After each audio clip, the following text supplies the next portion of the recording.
Hi, I'm Alfred Edmond Jr., Senior Vice President and Executive Editor at Large at Black Enterprise. And our next session sets the tone for exactly what Black Men Excel is all about, continuing our tradition of Black excellence. We brought together an exceptional panel of accomplished men for this discussion on how we can continue to do just that. First, we have Reginald Willis, the Chief Diversity Officer at Ally Financial. Reggie is responsible for all diversity and inclusion activities at the company, including enhancing and implementing diversity and inclusion frameworks, partnering with stakeholders across the organization and in the community, and ensuring these activities are coordinated and aligned with the overall corporate strategy of Ally. Beyond his professional role, Reggie is an executive coach and an engaged role model of leadership in the community. Our next panelist is no stranger to NBA fans, especially if you love the New York Knicks. Allan Houston is Vice President of Leadership Development for the Knicks. A two-time NBA All-Star, Olympic gold medalist, and philanthropist, Allan is the creator of FISL, a social impact brand that actuates 5 essential values of faith, integrity, sacrifice, leadership, and legacy as language to promote a healthy mind, body, and spirit. Providing leadership training, legacy development, and consumer products, FISL exists to engage, equip, and inspire people to live better, perform better, and lead better. Our third panelist is the answer to the question of where Allan learned the values promoted by FISL. His father, Wade Houston, a barrier-breaking former athlete and coach, and accomplished business and community leader, Wade was the first African-American player to sign a basketball scholarship at the University of Louisville, ultimately earning a master's degree in educational psychology. Wade went on to excel as a coach, eventually becoming the first Black head coach in NCAA's Southeastern Conference at the University of Tennessee. After his coaching career, Wade went on to excel in business, helping to build and lead some of the nation's largest Black-owned companies, including Active Transportation Company and Dallas and Mavis Specialized Carrier Company. Aside from his business interests, Wade has always been active in the community, including co-founding, along with Junior Bridgman, the Houston Bridgman Fellows Degree Completion Program at the University of Louisville and the Allan Houston Celebrity Golf Tournament. Welcome, brothers, and thank you for joining us for Black Men Excel. Thank you, Alfred. Pleasure to be here. Thank you very much. Good to be here. I want to start with Wade Houston, who's been in the game longer, who's experienced many things that maybe those of us who are younger have not experienced. And I really want to get your take on excellence as a tradition for Black men, Wade. So much of society tells us that that is not part of our tradition, or that when we excel, that's an aberration from what Black men are about. But I know, and I believe you know, that when we look at what we've done in our communities, what we do in our families, what we do in our businesses, what we do working for other people and in our professions, that really we excel often against the odds. Talk to me about your whole approach to life and what being excellent means to you. Well, I think understanding and realizing that when I grew up, segregation was the law of the land. And I grew up in the South in the East Tennessee and had to overcome a lot of obstacles, everything from sitting on the back of the bus, segregated schools, restaurants, hotels, all open housing issues. And then I had blessed to have a father who just fought through and showed me how to fight through all obstacles that were happening in my life. And he just became my role model. You know, he worked as a factory worker. He was laid off, first one to be laid off, last one to get hired back. And learning those lessons from him at an early age just kept me moving forward. And I just knew that I wanted to get out of that situation and get to a better life and provide things for my family once that phase of my life came. And that's what I did. When I left, I went to the University of Louisville. I was the first African-American player to sign a basketball scholarship at the University of Louisville, and later on, the first Black head coach in the SEC, Southeastern Conference. But all these things came from just learning how my father survived and how you have to go through things growing up and finding role models like my father. And later on, I had other role models to make that happen for me. And then not at the end, but moving from there, just being a mentor to others like those my father was and other guys were to me. You know, that's very important. I want to build on this idea of role models, mentors, and mentors to others, Alan, because yes, you have your father as a role model, but you didn't stop at, okay, now I'm going to mentor and role model for people in my bloodline. You've established an organization that's obviously decided to have an impact beyond your family to create a platform for mentorship that can expand the idea of excellence, not only to future generations, but to people who may not have the kind of father that you had and experience the kind of experience you've had. Talk to me about why you started FISL. I hope I'm pronouncing the acronym correctly, and why even after your very successful basketball career, you could have just gone on with a life and just lived your own life, but you felt moved to create this organization to really expand on this idea. Well, it's an honor to have to talk about this because it is about excellence. When my father talks about his father, you see the fruit, right? And I think that that's really what I've learned to embrace and adopt is that we just want to create something better for those who are coming behind us. And what I've learned I was blessed to not only take those lessons and stories that he just shared, but also see them in real time when he was my college basketball coach, right? Being the first Black coach in Southeastern Conference history, you got to understand a lot of the adversity that he went through, things that I saw, just the doubt, things that were said and done that I'm like, wow, we're 1989, 1990. And so when I saw how he handled those situations, how he was a father, he was a husband, a community leader, basketball was secondary. And it just happened to be that he had a son that was talented enough to play in the NBA. So that set the tone for my mindset, even going into the NBA. I was very fortunate to take that and, fight through just doubt, adversity, injury, getting booed in Madison Square Garden. And you see a lot of things that the principles that he taught where they show up. So we just try to create that soil. We see like the human condition, right, as soil. And you want to provide the best nurturing, the best water, the best seed, the best environment for a young person or a person to thrive and excel. And that's why we talk about FISL as 5 principles for just well-being, performance, and impact. I was fortunate to play professionally, but every student or student athlete has potential. And we want them to say, like, you deserve the best teaching, instruction, love, and challenging. So a lot of us, we all need a balance between being challenged and held accountable. And I think that's really what I learned from my father is I learned to not consciously think like a coach and a leader at a young age, but seeing that it was just watching him do camps, watching him instruct. So by the time I had a chance to lead myself, a lot of the qualities that I had seen just kind of showed up. And I had to really challenge myself, get out of my comfort zone.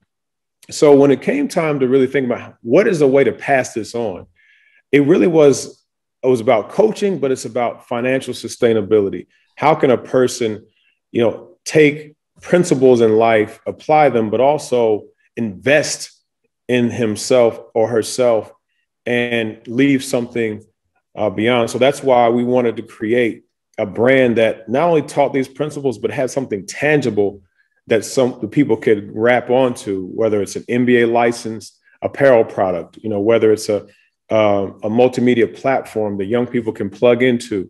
It really is about, trying to live a better life so that you can leave something behind that people can trust and want to be a part of. That's amazing, Reggie. In your role, both as an individual, as a representative of a company, and at a very unique time for companies when we talk about the post Rodney King, no, that's not Rodney King, Rodney King's a whole nother generation, George Floyd murder, and what that has done to galvanize professionals like you in corporate America. And this event really is about leadership, both in corporate America, in business, and in life, which is why I'm glad you're able to join this conversation. But talk to me about the current environment. You heard Wade talk about the adversity that we face. We've always had a legacy of having to excel in the face of direct, often harsh, unfair adversity, but excel nonetheless. And now we're in some ways challenging you as a corporate executive to challenge your corporations to create better environments for us to excel, or certainly for future generations to excel. Tell me what all of that means to you in terms of how you approach your own life, your own career, and the kind of leadership that you're providing at your company.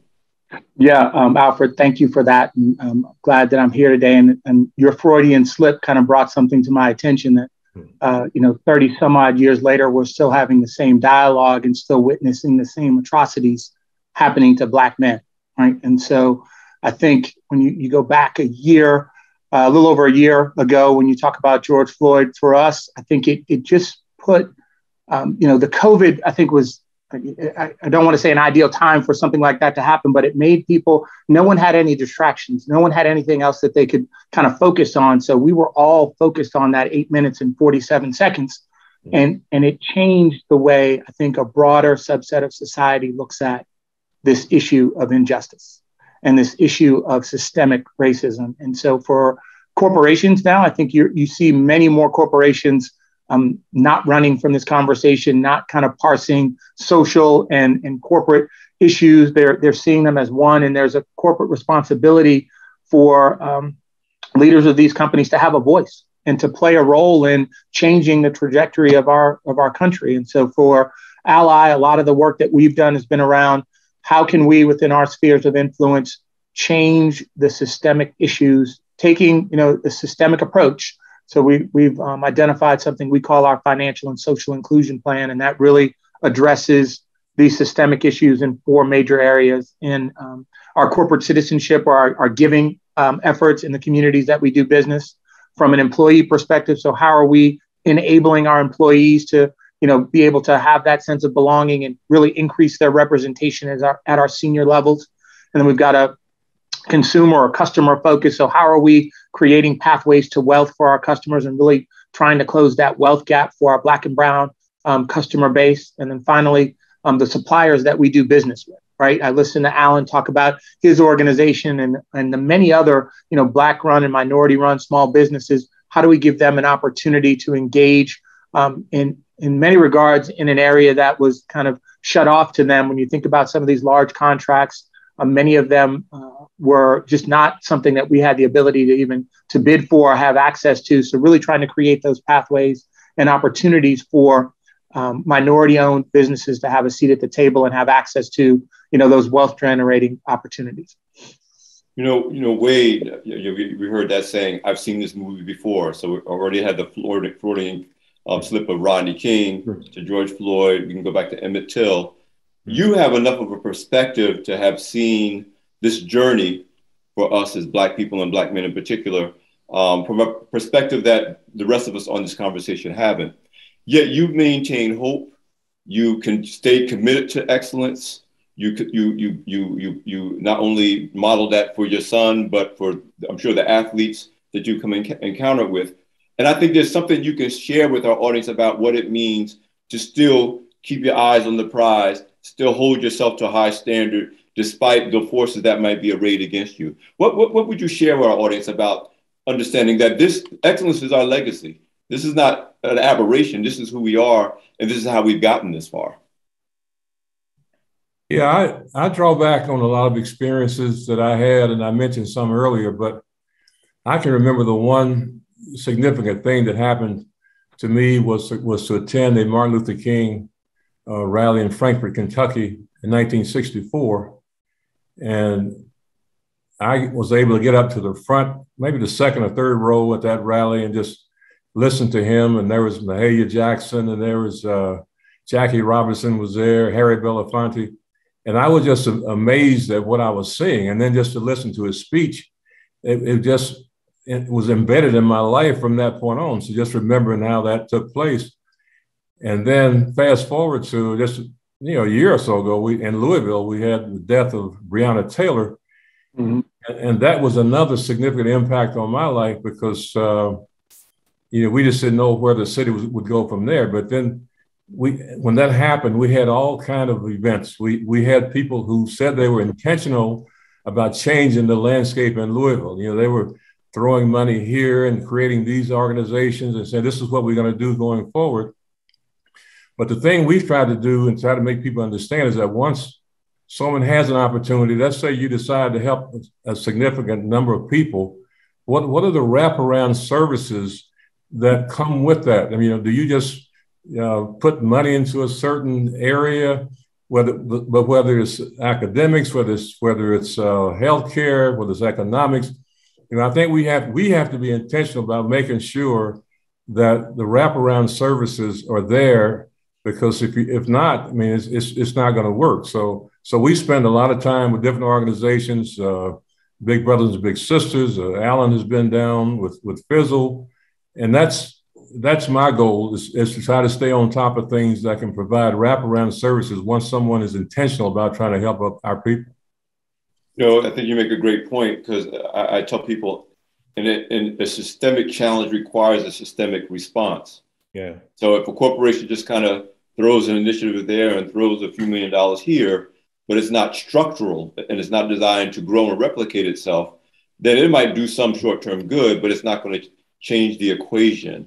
You know, and I think that's part of the point, Alan, of your organization, which is, yes, you could, as a successful person, successful athlete, write a check here, write a check there, but you're really building something that is institutionalized, that can plant seeds, like the seed was planted in your father from his experience at the Martin Luther King speech when he was a young man.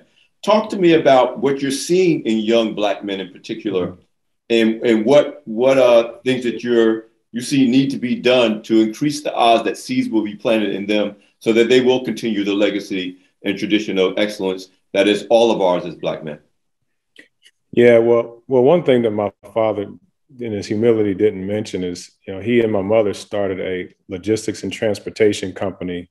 Yes. That was one of the largest minority-owned logistics and transportation companies in the country, you know, back in the 90s, and still are in supply chain solutions, global supply chain solutions. So one of the things when he talks about wraparound, part of wraparound is employment, right? It's employing people to allow them to have a voice, have a platform, have them be able to feel productive in society. So a lot of things that we see in our Black men is really identity.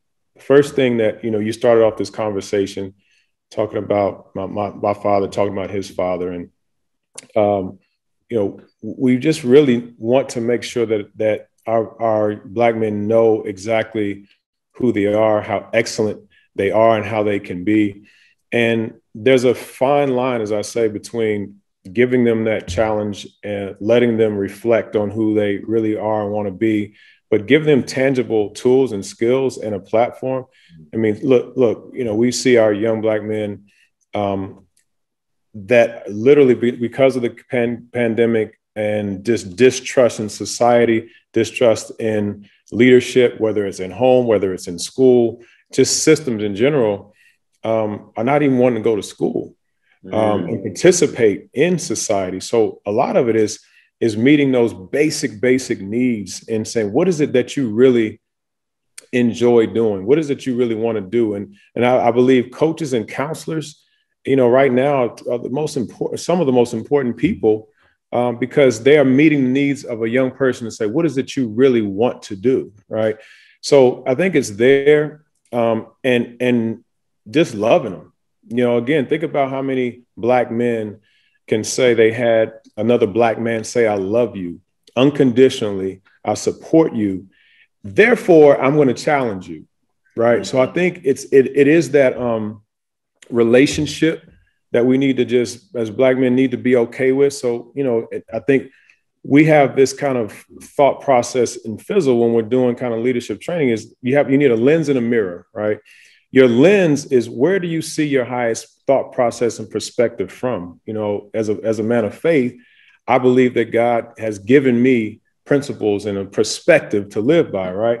But then I also have to be able to look in the mirror and say, am I modeling those expectations? and just really having a relationship to talk to our young men and be with them.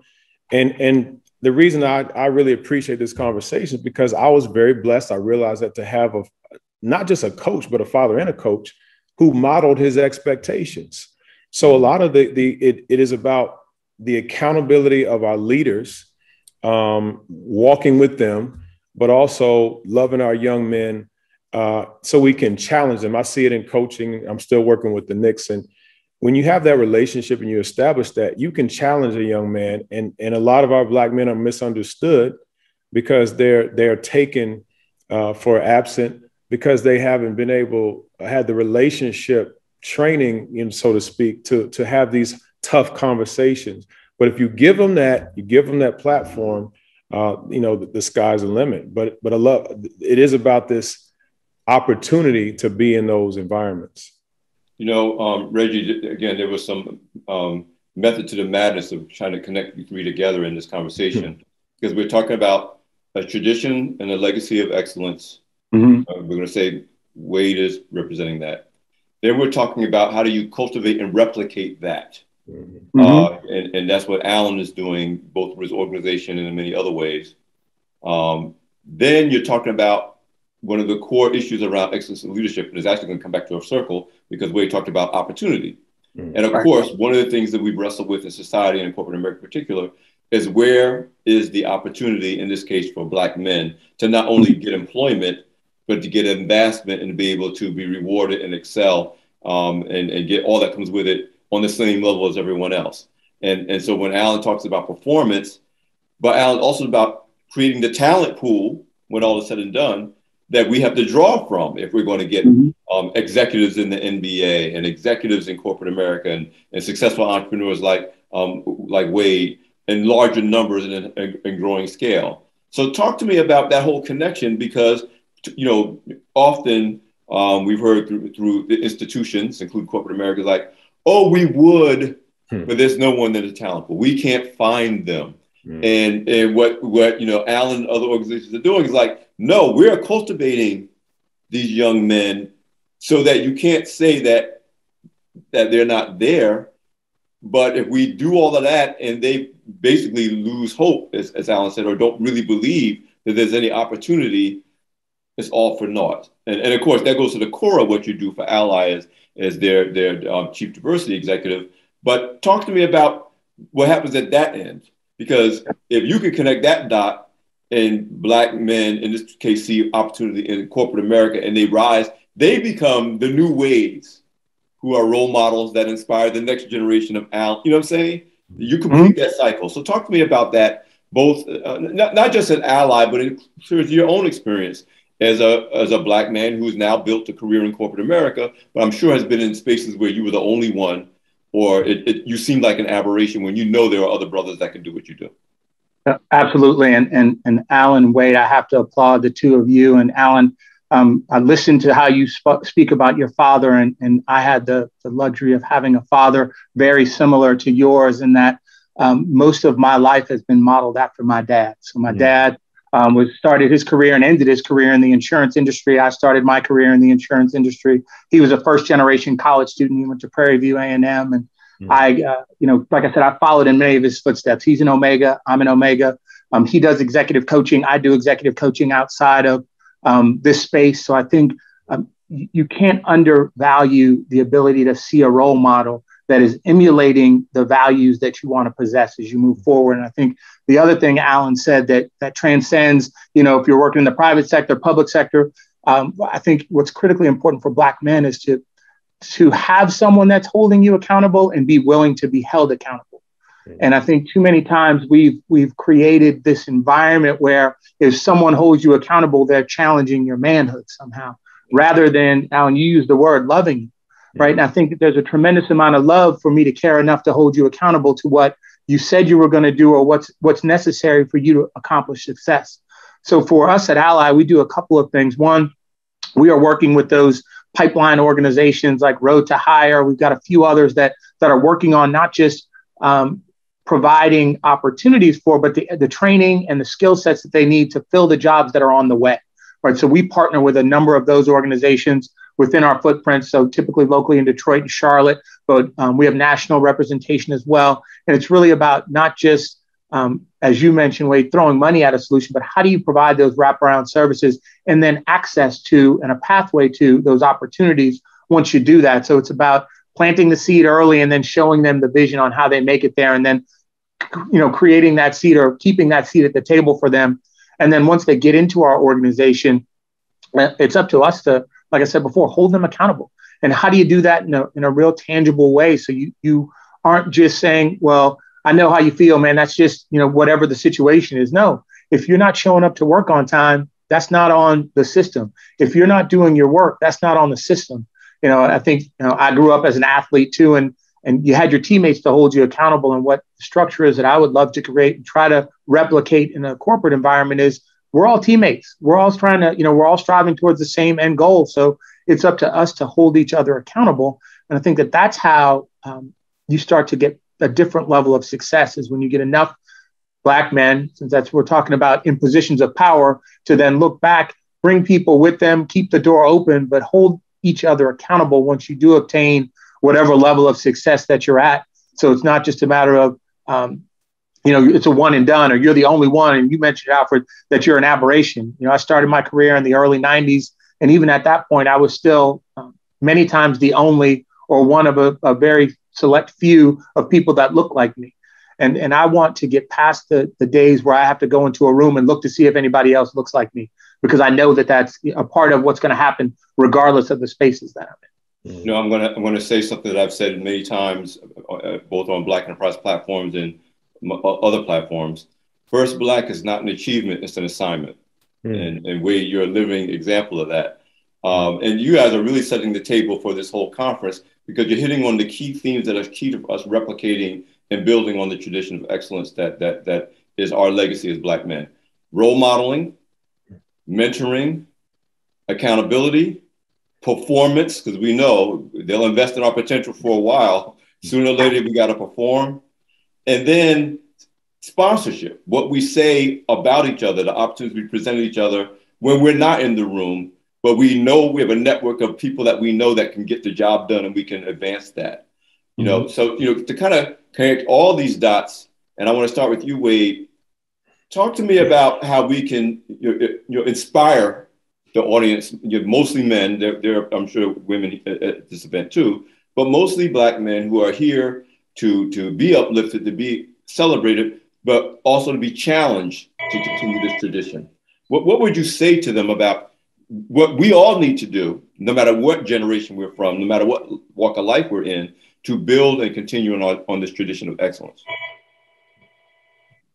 I apologize for the noise in the background, but no, I think what Reggie and Alan are doing are just crucial, and a lot of people don't understand that when you have programs like that they're implementing or that they're talking about, then you're changing the lives of young people.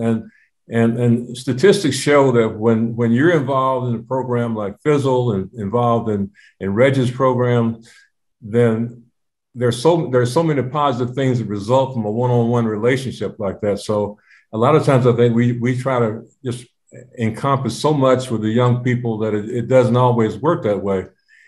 And I can remember, coaching at the University of Louisville, and the knock at that time on a lot of major universities was that you're graduating these young guys, they're going through, but the exploitation is just tremendous. They're playing 4 years. After the 4 years, then they're done. So Junior Bridgman and I, another prominent business person from Louisville, decided to start a program called the Houston Bridgman Degree Completion Program, where when these guys graduated, we made sure that they weren't just exploited for 3 or 4 years, and they were able to get their degree. So that wasn't used against them once they applied for a job. But that's important, and I think it's as Alan was saying, you have to make sure that you're showing love, sometimes tough love on these guys, and that makes a huge difference. So but anyway, I'm just glad to be a part of this. And I'm learning so much from listening to Alan and to listening to Reggie that I don't know where to go from here. I just got to keep just keep doing what I'm doing and try to make it happen. Well, let me say this, and I'd like Alan and Reggie to weigh in the few minutes we have left. I'm the one person on this panel who was not raised with his father around. But I had this revelation actually during the pandemic that I was never fatherless, because there were Black men who either unknowingly or intentionally stepped into the gap. I'm thinking the most impressive Black man I ever met, or person, not just Black person, I ever met in person, was our founder, Earl G. Graves Sr., who's had just impact on just so many people that you can't even count. But even on a smaller scale, that teacher, that a coworker who was an older coworker who might have mentored me and navigated me and set a standard of expectation and performance. And that is one of the things that Black Men Excel is about, that whether you have a son or not doesn't really matter. And whether you have a father or not doesn't really matter. We all can step up and be that role model, that mentor, that person that sets a standard that says, no, this excellence is our standard. This is how we do it. So, Alan and Reggie, just weigh in, because I think that's where the hope is for me, that society would say, oh, your father's not around, just kind of forget it. Yet that was absolutely not the case. I mean, I was born in a working poor household, in a working class neighborhood, the oldest of 4 children raised by a divorced single mother. And I've been about excellence my whole life. But there were men who stepped into the gap. And that's what I think, especially Alan, your organization, and even Reggie, in terms of the role modeling you have to do in your work and in your life. Talk to me about the importance of all of us kind of taking that challenge on. And I want to start with Reggie and then jump to Alan. Yeah, it's funny, Alfred, you brought up a great point for me. And I think about the men I surround myself with. I like to play golf. So on the weekends, we have challenged each other. When we're in the circles and we're talking about things, what are we talking about? What are the things that we're sharing with one another? Are we taking the time to not just fellowship, but get better, right? And to advance whatever the cause is or whatever the thing is we want to rally around. And I think, for the first many years when I was playing golf, it was about how much junk could you talk to the other person and how bad could you beat them. And we realized that although competition is great, and I never take anything away from that, it's got to be more than just, talking junk to each other for 4 hours and then going back and lamenting over whatever your current situation might be where you work. When we know we've got the tools and the resources and the skill set within our small circles to change things. And until we start having real conversations about how we can impact our communities, we're going to just, enjoy each other's company for 4 hours on the weekend and go back to what we were doing Monday through Friday. And I think that there's just too much opportunity for us and too much access for us to not leave a legacy. So for me, it's about how do you take the circles and spheres of influence that you have and really, even if it's a small change, really commit to making a change. And for me, it's in young kids' lives. You mentioned, I enjoy mentoring young people. I enjoy my 2 kids, but I also enjoy, as you mentioned, Alan, filling in the gap for kids that might not have that figure readily available for them. So for me, that's my cause. How do we get involved with young people and how do we show them a role model that can hopefully give them a model to where they can, look to as something they can aspire to as they get older. And Alan, I want you to have the last word, because you can speak to what we're pouring into young men, even boys, who are looking for a way, looking for a standard, and they're looking for somebody to set that standard and model that standard. So what would you say is kind of the last word of what we can challenge all of us to do to continue this tradition of excellence? Yeah, usually I'm okay with taking the last shot, but I think Reggie should have took the last shot this time.